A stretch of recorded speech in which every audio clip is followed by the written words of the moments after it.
Hello all, నేను మీ లక్ష్మీ ప్రసాద్. వేడివేడి అన్నంలో రోటి పచ్చడి నెయ్యి కాంబినేషన్ చాలా బాగుంటుంది కదా. నోట్లో నీళ్ళు ఊరుతున్నాయి కదా. అయితే ట్రై చేద్దామా దొండకాయతో రోటి పచ్చడి. నేనైతే అరగంట ముందే దొండకాయలు నానబెట్టి ఉంచుతాను, మట్టంతా పోతుందని. ఇప్పుడు నీట్గా వాష్ చేసి చిన్న ముక్కలుగా కట్ చేసుకోండి.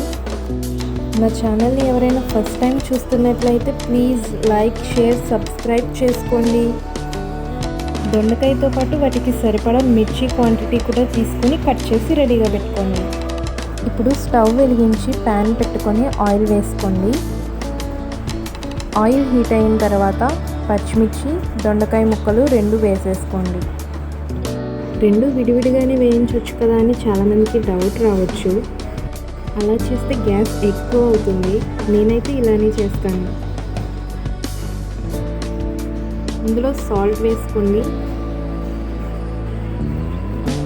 నేనైతే రాక్ సాల్ట్ యూస్ చేస్తున్నా. జీలకర్ర, వెల్లుల్లిపాయ కూడా ఇందులోనే వేసేసుకోండి. చింతపండు కూడా వేసేసుకోండి.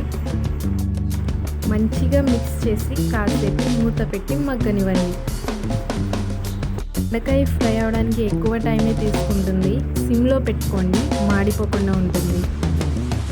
మంచిగా ఫ్రై అయిన తర్వాత స్టవ్ ఆఫ్ చేసుకొని చల్లారబెట్టుకోండి.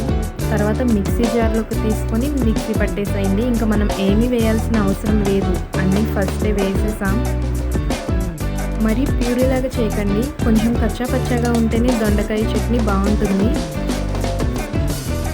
ఇప్పుడు అదే ప్యాన్లో ఆయిల్ వేసి చితక్కొట్టిన వెల్లుల్లిపాయలు వేసి ఎర్రగా వచ్చేంత వరకు వేయించుకుందాం. ఇప్పుడు పచ్చిశనగపప్పు, మినపప్పు, ఆవాలు, జీలకర్ర, ఎండుమిర్చి వేసుకొని బాగా ఫ్రై చేసుకోండి. పప్పులు ఎర్రగా వచ్చేంత వరకు ఫ్రై చేసుకోండి. తినేటప్పుడు కరకరలాడుతూ సూపర్గా ఉంటుంది. ఇవి ఫ్రై అయ్యాక కరివేపాకు కూడా వేసుకొని కొంచెం ఫ్రై అవ్వనివ్వాలి. ఎక్కువగా హోటల్ భోజనంలో ఈ చట్నీ కనిపిస్తుందండి. చాలా టేస్టీగా ఉంటుంది.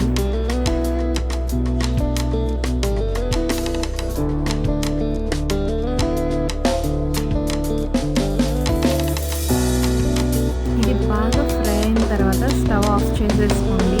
తర్వాత చట్నీ వేయండి. బాగా కలపాలి, మొత్తం మిక్స్ అయ్యేలాగా.